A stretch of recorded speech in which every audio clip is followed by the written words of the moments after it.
Go Blue Devils!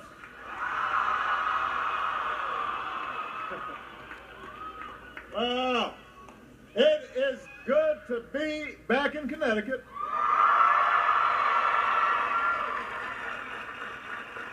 I want to thank your wonderful governor, Dan Malloy, for that introduction. I want to thank your president, Jack Miller, for inviting me here today.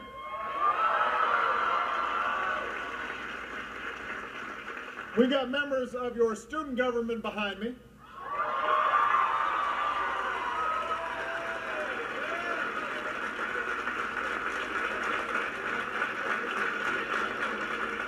You know, I couldn't help but notice your Student Government Association logo, which has a gavel and a pitchfork, which is pretty intense. And I wish some folks in Congress used the gavel more, less pitchfork. We also have some members of your non-student government.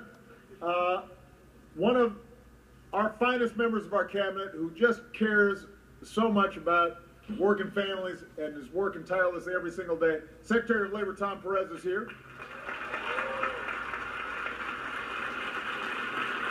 We've got all 5 of Connecticut's representatives in Congress, including CCSU alum John Larson in the House.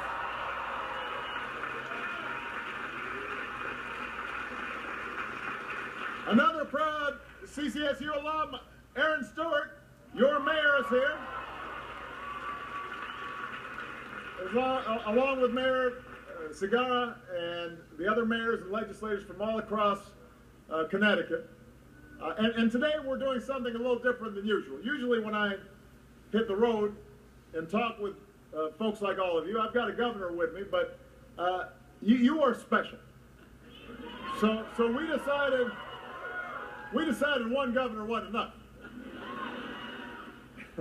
So in addition to Governor Malloy, we've got Lincoln Chafee of Rhode Island, Deval Patrick of Massachusetts, Peter Sumlin of Vermont,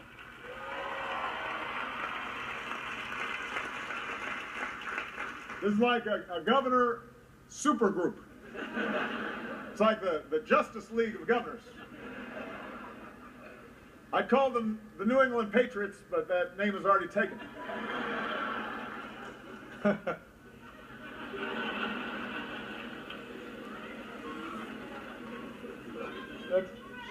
I love you back. I love you. Now, but we can't just spend the whole day talking about how we love each other. That's not why I came. We are here today.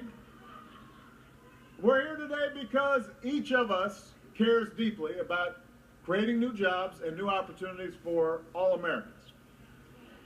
And we're at this interesting moment in our economy. Our economy has been growing. Our businesses have created 8.5 million new jobs over the past 4 years. The unemployment rate is the lowest it's been in over 5 years. Those are all things that we should be proud of. But there are some trends out there that have been battering the middle class for a long, long time, well before this Great Recession hit. And in some ways, some of those trends have gotten worse, not better. You know, the nature of today's economy with technology and globalization means that there are folks at the top who are doing better than ever, but average wages have barely budged. Average incomes have not gone up. Too many Americans are working harder than ever just to keep up. So as I said at my State of the Union address, we've got to reverse those trends. It is a central task for all of us to build an economy that works for everybody, not just for some.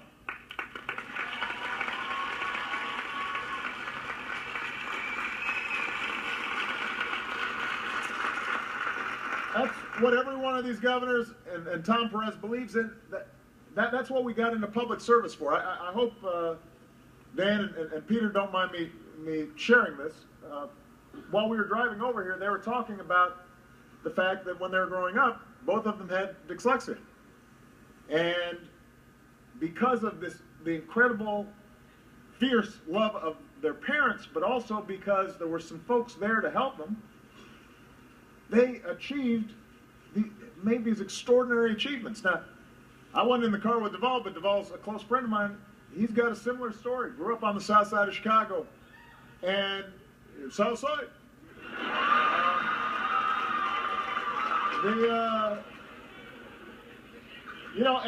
And came from a very modest background, but somebody gave him a chance. You know, me, Tom Perez, so many of us understand that at the heart of America, the central premise of this country is the chance to achieve your dreams if you work hard, if you take responsibility. That it doesn't matter where you start, it's where you finish. And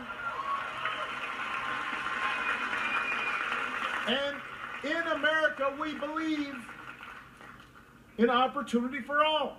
We believe that our success shouldn't be determined by the circumstances of our birth. It's determined by each of us, but also by a society that's committed to everybody succeed. So that it doesn't matter what you look like, where you come from, what your last name is, who you love. What matters is the strength of your work ethic and the power of your dreams and your willingness to take responsibility for yourself, but also for the larger society. That's what makes America the place that it is, why it continues to be a beacon, attracting people from all around the world. The idea that you can make it here if you try. And there's been a lot of news about foreign affairs around the world over the last several days, but also for the last couple of years. And one of the things that you see, a trend you see, it doesn't matter whether it's in Central Europe or in the Middle East or Africa, individuals want a chance to make it if they try. And what makes us special is we already do that when we're at our best. But we've got some work to do to match up our ideals with the reality that's happening on the ground right now. And the opportunity agenda that I've laid out is designed to help us restore that idea of opportunity for everybody, for this generation, the generation of young people who are studying here and about to enter the workforce. And it's got 4 parts. Part 1 is something that I know the seniors here are very interested in, which is more good jobs that pay good wages.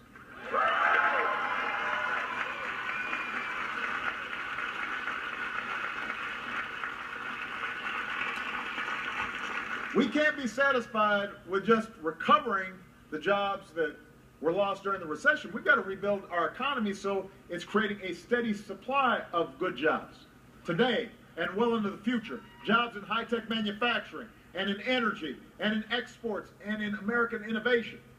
So that's job number 1. Job number 2 is training more Americans with the skills they need to fill those good jobs so that our workforce is prepared for the jobs of tomorrow. Part 3, guaranteeing every young person in this country access to a world-class education, from pre-K all the way to a college education like the one you're getting here.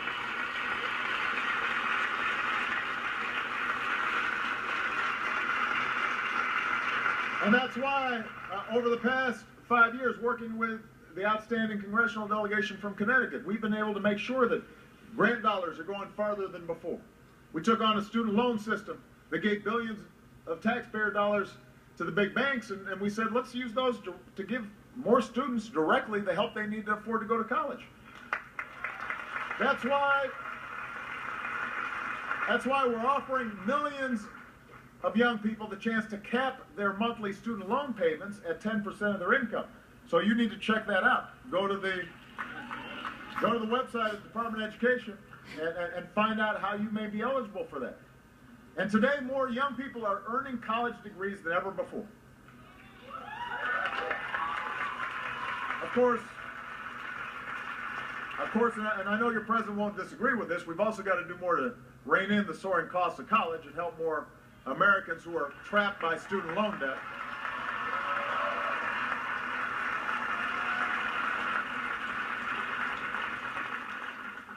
Bottom line, though, is whether it's technical training, community college, four-year university, no young person should be priced out of a higher education. Shouldn't happen. Now, there's a fourth part of this agenda. By the way, I just noticed, if you've got chairs, feel free to sit down. I know the folks here don't have chairs, but you know, I don't want you guys. And if you're standing up, make sure to bend your knees so you don't faint. You know? All right. I just want to check on you. Now, point number 4, the fourth component of this opportunity agenda is making sure that if you are working hard, then you get ahead. And that means making sure women receive equal pay for equal work.